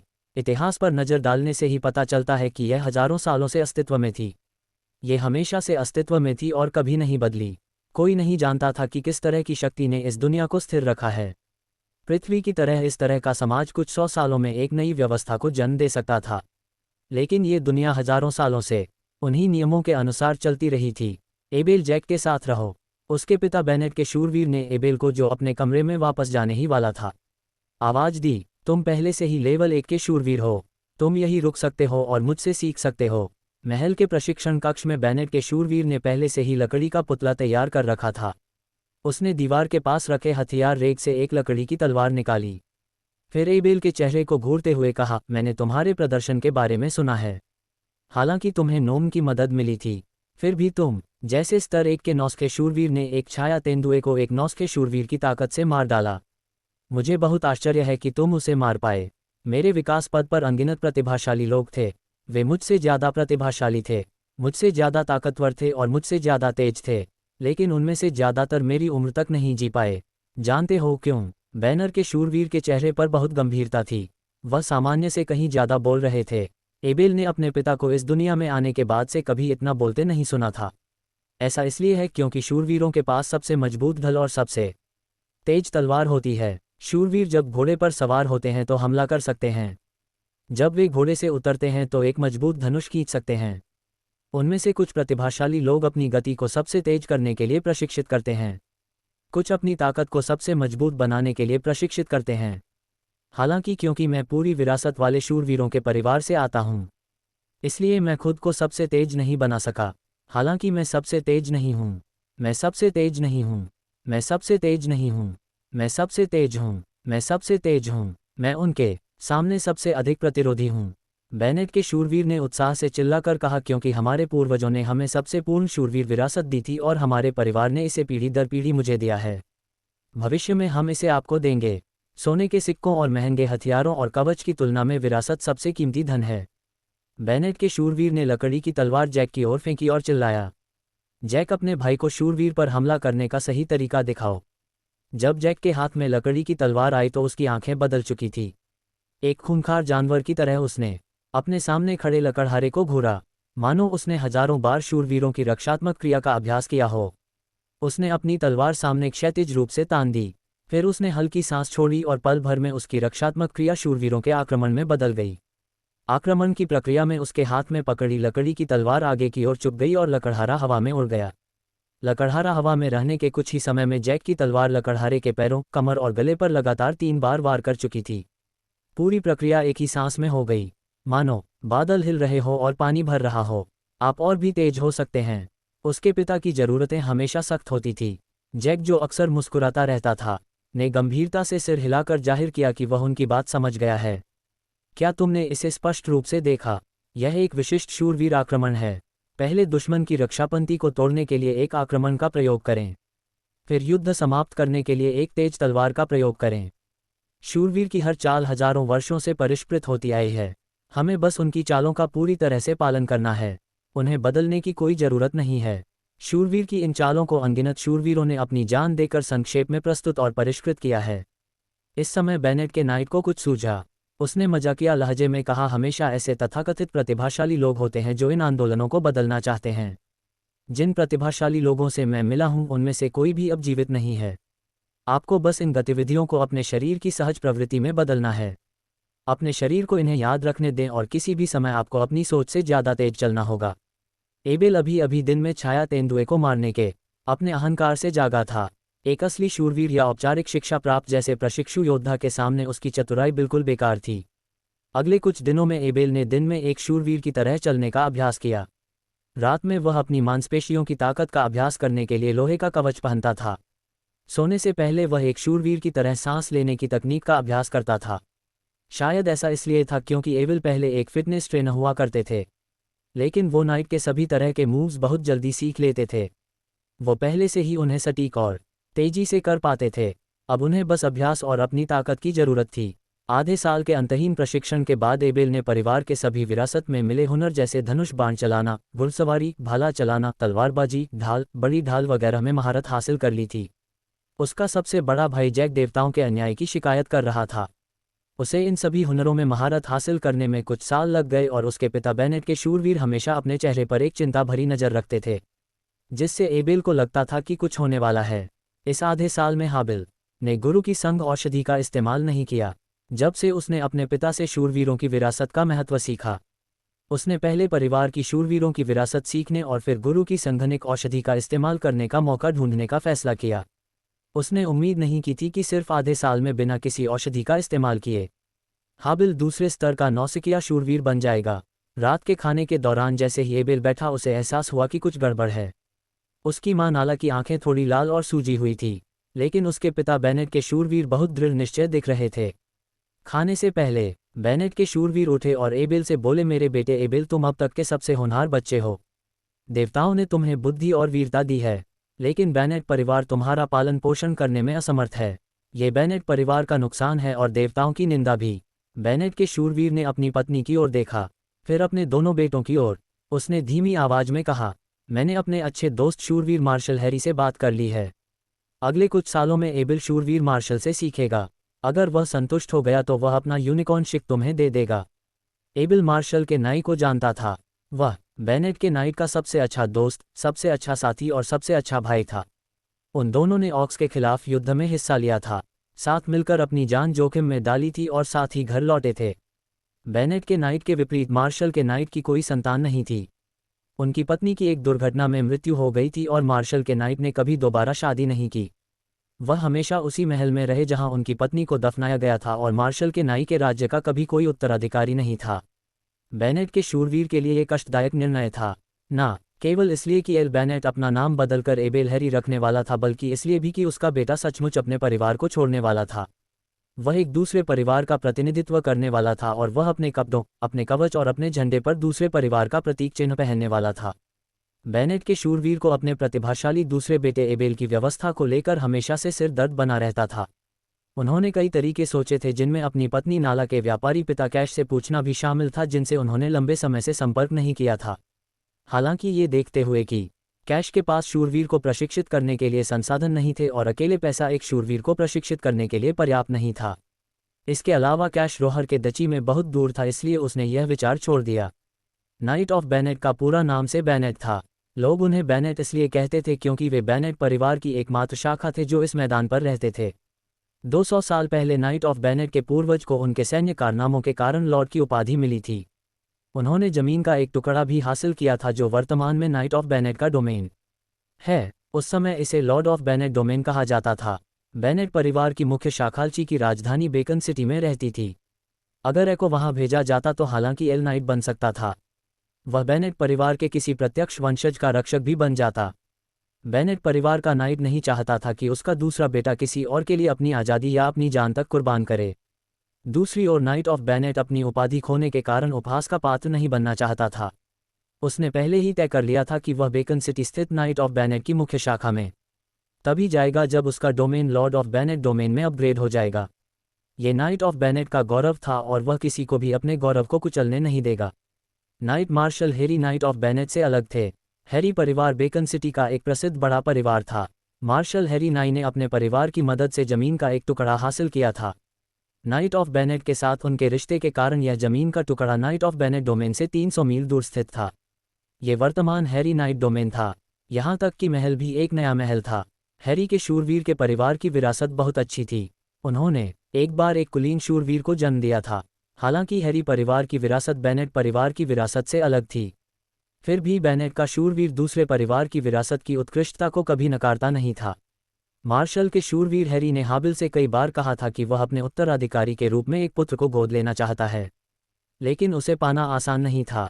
गैर कुलीनों के बच्चों पर विचार करना उचित नहीं था, लेकिन कुलीनों के बच्चों के अपने अपने उद्देश्य होते थे। उदाहरण के लिए यदि किसी कुलीन के 3 पुत्र हो तो सबसे बड़े पुत्र को उत्तराधिकार का अधिकार होता था। लेकिन इस दुनिया में द्वंद्व, युद्ध, संघर्ष या यहाँ तक कि कोई बीमारी भी बड़े पुत्र की जान ले सकती है और फिर दूसरे पुत्र को उत्तराधिकार का अधिकार प्राप्त होता है। कुलीन लोग भी इसी तरह अपनी विरासत आगे बढ़ाते थे। कोई भी ज़्यादा बच्चे पैदा करने की शिकायत नहीं करता था, बस शिक्षा पर ज़्यादा पैसा खर्च करने की बात थी। वेनेट के शूरवीर को पूरा यकीन था कि एल एक प्रतिभाशाली व्यक्ति है। वह बहुत अनुभवी था और वह जानता था कि उसका दूसरा बेटा कितना अच्छा है। एल के विकास में देरी ना हो, इसलिए उसने ये दर्दनाक फैसला लिया। बैनेट परिवार भविष्य में एक बहुत शक्तिशाली शूरवीर को खो देगा और यह सब सोने के सिक्कों की वजह से हुआ। रात के खाने का माहौल बहुत उदास था। जैक ने कई बार कांटे से बफ प्लेट में गिरा दिया।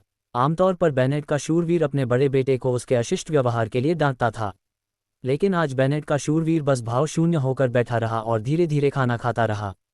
नोरा ने बहुत कम खाया और ज़्यादातर समय वह रोती रही। खाने के बाद नौकर में साफ करने के लिए आगे आए। बैनेट के शूरवीर ने एल को अपने अध्ययन कक्ष में बुलाया। अध्ययन कक्ष वह जगह थी जहां परिवार महत्वपूर्ण पत्र और दस्तावेज रखता था। आमतौर पर किसी को भी अंदर जाने की इजाज़त नहीं थी। एवल पहली बार यहाँ आया था। अध्ययन कक्ष बहुत बड़ा था। दरवाजे के सामने वाली सफ़ेद दीवार पर महल के पिछले मालिकों के चित्र लगे थे। बाकी दीवारें पूरी किताबों की अलमारियों से बनी थी। अलमारियों में बड़ी, छोटी, लाल और काली किताबें करीने से रखी हुई थी। अध्ययन कक्ष के बीचों बीच एक विशाल लकड़ी की मेज थी। कई वर्षों के उपयोग के कारण मेज की सतह स्वाभाविक रूप से मेज की सतह से रगड़ खाती थी, जिससे अध्ययन कक्ष में इतिहास का बोध होता था।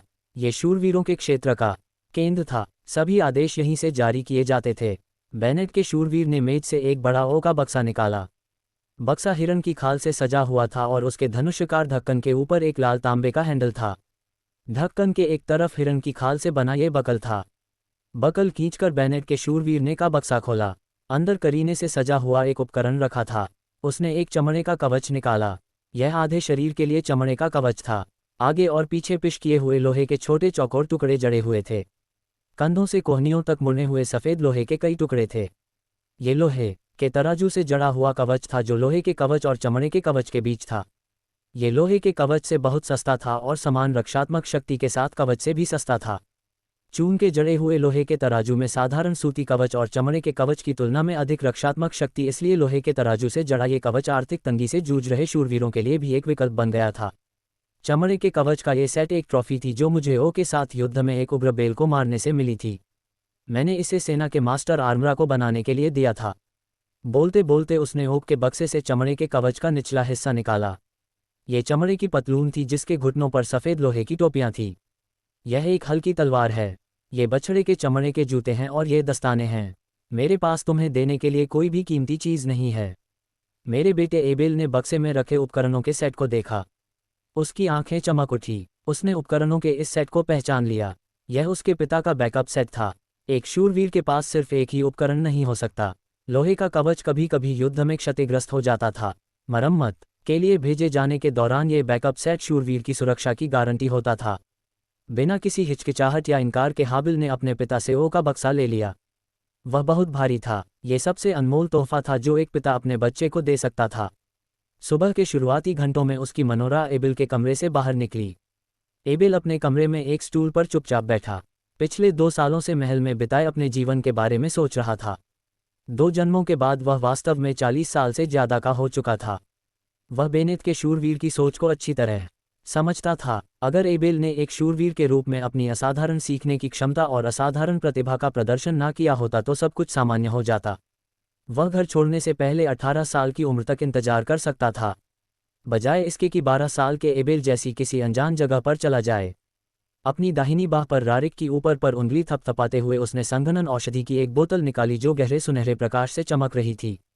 एबेल ने अपनी ताकत बढ़ाने के लिए आज संघनन औषधि की एक बोतल पीने का फैसला किया। बेनकिला एक रक्षक देवदूत की तरह था जिसने एबेल को इस दुनिया में आने पर पहली बार सुरक्षित महसूस कराया था। अब जब वह किला छोड़ने वाला था तो एबेल, जो अपनी सुरक्षा की भावना खो चुका था, को अपनी सुरक्षा सुनिश्चित करने के लिए तुरंत अपनी ताकत बढ़ाने की जरूरत थी। जैसे ही एम्बा औषधि उसके गले से नीचे उसके शरीर में गायची एक सतत धारा हाबिल के शरीर की प्रत्येक मांसपेशी में प्रवाहित होने लगी। कालीन पर बैठे हाबिल ची को रूपांतरित करने के लिए शूरवीर की श्वास तकनीक का उपयोग करते रहे।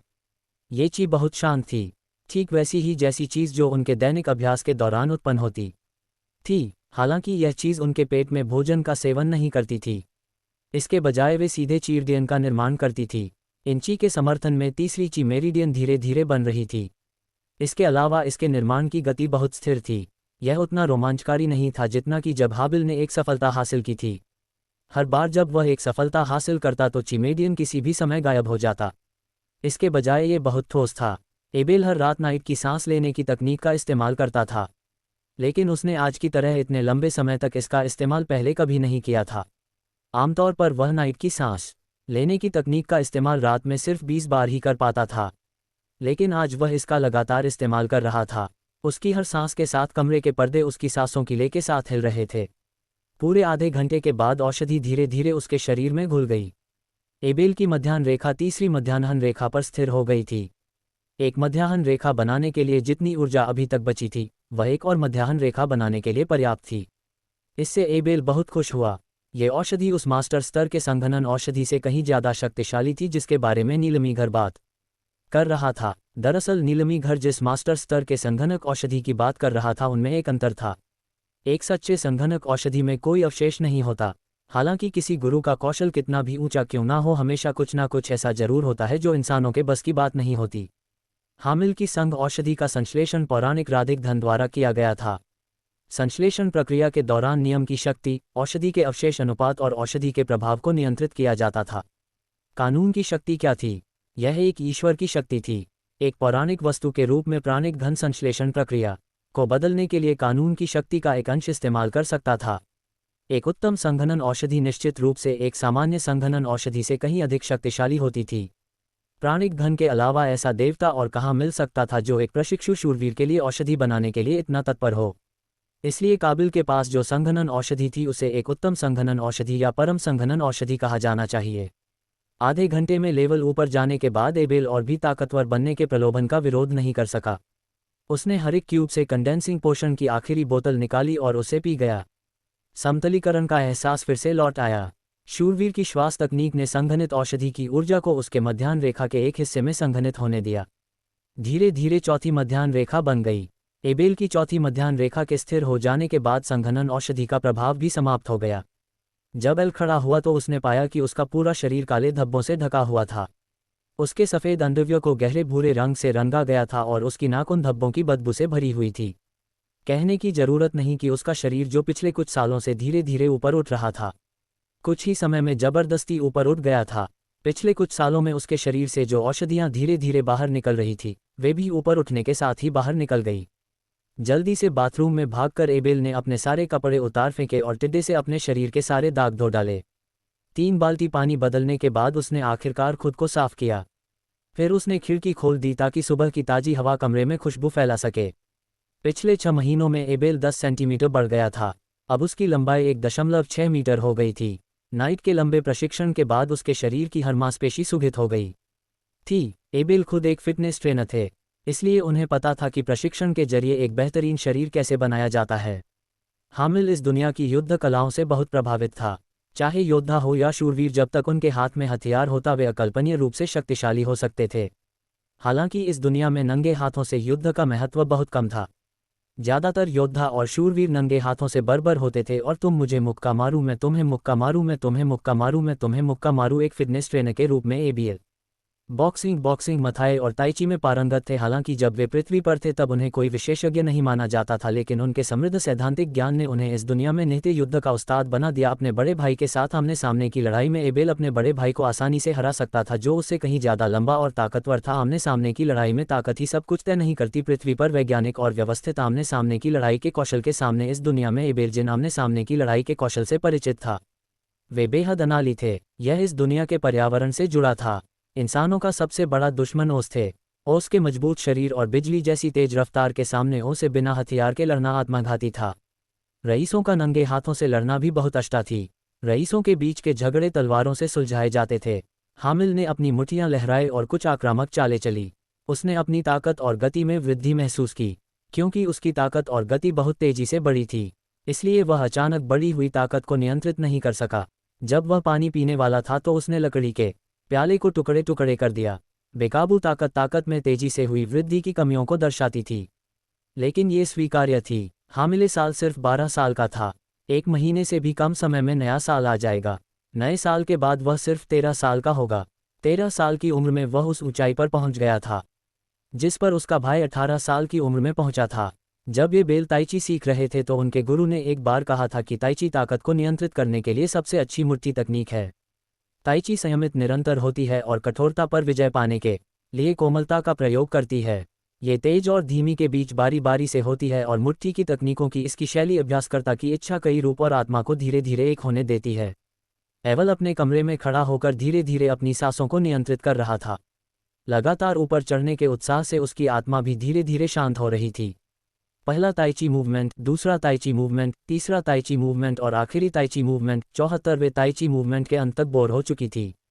लेवल अप होने के कारण ताइची की मदद से LV-49 के शूरवीर की ताकत उसके शरीर में पूरी तरह समा गई थी। उसकी ताकत कम नहीं हुई बल्कि और भी पूर्ण हो गई।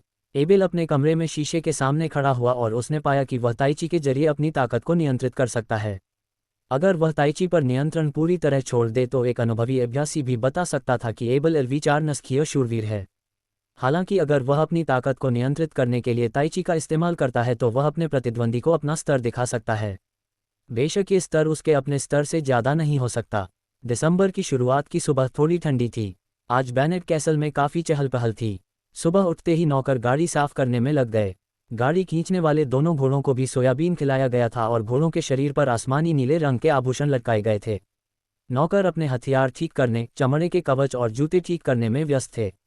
नाइट ऑफ वेनेट के युद्ध घोड़े को भी सावधानी से सवार कर उसकी जगह एक शानदार काठी लगा दी गई थी। जब एबेल अपने कमरे से नौकरों के साथ अपना बक्सा बाहर लाया तो 6 भालाधारी सैनिकों और एक बहुत ही शानदार लेकिन बहुत साफ गाड़ी से युक्त एक महान सम्मान रक्षक दल पहले से ही महल के सामने इंतजार कर रहा था। भालाधारी सैनिक वही आसमानी नीले रंग का कवच, आधे ऊंचे चमड़े के जूते और आसमानी नीले रंग की टोपी पहने हुए थे। उनके हाथों में 3 मीटर लंबा भाला था। उनके सभी उपकरणों में से केवल यही 3 मीटर लंबा भाला ही असली सैन्य वस्तु था। उनके बाकी उपकरण महल के दर्जियों द्वारा बनाए गए थे। कपड़े का कवच ज़्यादा से ज़्यादा तीर को शरीर से आसानी से निकालने में मदद कर सकता था, लेकिन ये तीर को रोक नहीं सकता था। ठंड से बचाने के लिए पहनी जाने वाली टोपी की तो बात ही छोड़ दीजिए। मोर्चे पर खड़े 2 भालाधारी योद्धाओं के भालों की नोक पर 2 झंडे लटक रहे थे। झंडों पर बैनेट परिवार की कांटेदार ढाल की छवियां थीं। गाड़ी को बहुत अधिक सजाया नहीं गया था, लेकिन पर्दे और दरवाजे आसमानी नीले रंग में बदल दिए गए थे। आसमानी नीला रंग कांटेदार ढाल का मुख्य रंग था, इसलिए आधिकारिक अवसरों पर महल में सभी लोग आसमानी नीले रंग को ही अपना मुख्य रंग मानते थे। जब ये बेल बक्सा गाड़ी में लाद रहा था, उसके पिता बेनेट के शूरवीर योद्धा के घोड़े पर सवार होकर महल से बाहर निकले। उनके पीछे उनकी मां नाला थी, जिनकी आंखें आंसुओं से भरी थी। उनका भाई बगल में उन्हें सहारा दे रहा था। बेनेट का शूरवीर बहुत गंभीर लग रहा था। उसके शरीर पर चमकता चांदी का कवच सूर्य की रोशनी में ठंडी रोशनी की किरणों को प्रतिबिंबित कर रहा था। उसने सिर पर हेलमेट नहीं पहना था, इसके बजाय उसका हेलमेट ढाल और बड़ी तलवार काटी के किनारे लटकी हुई थी। उसके बाल एक साधारण चोटी में बंधे थे और जब ठंडी हवा चलती तो उसके बाल हवा में नाचते रहते। काठी के सबसे बाहरी भाग पर लकीर ढल आसमानी नीले रंग के कांटेदार ढाल प्रतीक से ढकी हुई थी और यह महान तलवार के आसमानी नीले मन की पूरक थी। उसकी मां ने कुछ नहीं कहा, मानो कल रात ही वो सब कुछ कह चुकी थी जो वो कहना चाहती थी।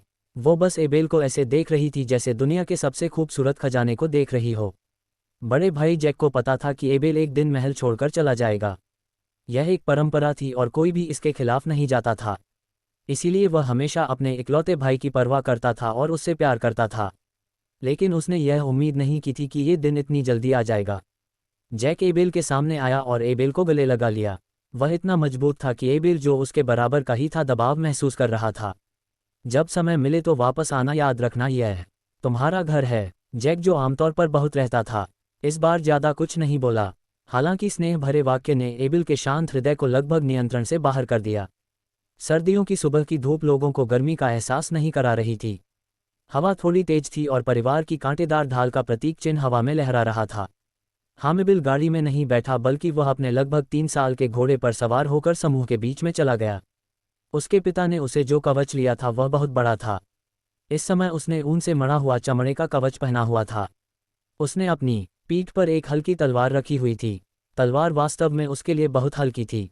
उसके पिता का यह उपहार उसके लिए, जो पहले से ही चौथे स्तर पर था, बहुत उपयोगी नहीं था। एबेल ने अपनी मानाला की ओर देखा, जो अभी भी महल के सामने खड़ी थी, और जैक, जो उसे सहारा दे रहा था। उसने तुरंत अपना सिर पीछे घुमा लिया।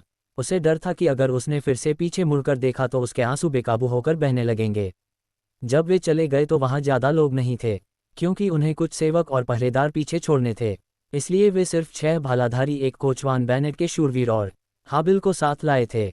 बेनेट के शूरवीर के महल से चले जाने के बाद नोन, जो हाबिल के साथ फोर्टली तक गया था, उस इलाके के दूसरे सबसे ताकतवर व्यक्ति के रूप में महल की रक्षा के लिए वही रुक गया। ये ध्यान रखना जरूरी था कि बेनेट का नाइट कुलीन वर्ग का सबसे निचला स्तर था। हर किसी में नाइट का सेवक बनने की योग्यता नहीं होती थी। वफादारी, विश्वसनीयता, ताकतवर और रुतबा, ये सभी जरूरी शर्तें थीं। बेनेट परिवार के नमन की तरह उसने भी युद्ध के मैदान में शूरवीरों के साथ बहादुरी से युद्ध किया था। शूरवीरों द्वारा उसकी वफादारी को मान्यता मिलने के बाद उसने पारिवारिक विरासत से एक गुप्त योद्धा तकनीक खोजी और उसे सिखाया। इससे वह एक आधिकारिक योद्धा बन गया और उसका दर्जा एक साधारण रक्षक से बढ़कर एक शूरवीर के सेवक का हो गया, जो एक सामान्य नागरिक से भी ऊंचा था। कई घूमकर शूरवीर का सेवक बनने का अवसर ढूंढना चाहते थे। इससे शूरवीर के सेवक की स्थिति का अंदाजा लगाया जा सकता था। शूरवीर के सेवक द्वारा अपनी वफादारी दिखाने के बाद शूरवीर को सेवक के सभी खर्चों, जैसे हथियार, कवच और पारिवारिक व्यवस्थाओं की जिम्मेदारी लेनी पड़ती थी। इसलिए चाहे सेवक हो या शूरवीर, सेवक को स्वीकार करते समय उन्हें बहुत सावधानी बरतनी पड़ती थी। अगली लड़ाई में सेवक आपको बचा सकता था या नुकसान पहुंचा सकता था। कारवां पूरे 6 घंटे चला। दोपहर के आधे घंटे के ब्रेक के अलावा बाकी समय कारवां आगे बढ़ता रहा। रास्ते में किसी ने भी उस महान कारवां को, जिसका नेतृत्व एक शूरवीर कर रहा था, परेशान करने की हिम्मत नहीं की। यहाँ तक कि जानवर भी महसूस कर रहे थे कि बेनेट का शूरवीर एक सुप्त ज्वालामुखी की तरह था, जो कभी भी फट सकता था। इसलिए उन्होंने कारवां से दूरी बना ली। एबेल घर से अब तक इतनी दूर नहीं गया था, चाहे वह उसकी यादों के 11 साल हो या इस दुनिया में आने के 2 साल। सर्दी का मौसम होने के कारण सड़क का नज़ारा उतना आकर्षक नहीं था। अंधेरी जमीन पर बस कुछ सदाबहार पौधे ही बिखरे हुए थे। खुशकिस्मती से बर्फ नहीं पड़ रही थी। हालांकि यह कच्ची सड़कें लोगों और घोड़ों के चलने पर थोड़ी धूल भरी थी, फिर भी बारिश या बर्फबारी के बाद कीचड़ से भरी सड़कों से कहीं बेहतर थी। एवल ने सुना था कि भीड़भाड़ वाले इलाकों की सड़कें बड़े बड़े पत्थरों से बनी थी, जिससे उसे धरती पर कंक्रीट की सड़कों की याद आ गई। एवल ने सोचा कि यदि वह सीमेंट बना सके तो पवित्र महाद्वीप की सीमाओं से लेकर बेनेट किले के गेहूं के खेतों तक कहानियों का ये सफ़र जारी रहेगा। मैं था आपका होस्ट और आप देख रहे थे फैंटेसी नाइट। एबेल और जैक की इस यात्रा के अगले हिस्से के लिए नोटिफिकेशन बेल जरूर दबाएं। सपनों का पीछा करते रहिए, क्योंकि हर योद्धा की अपनी एक कहानी होती है। शुक्रिया।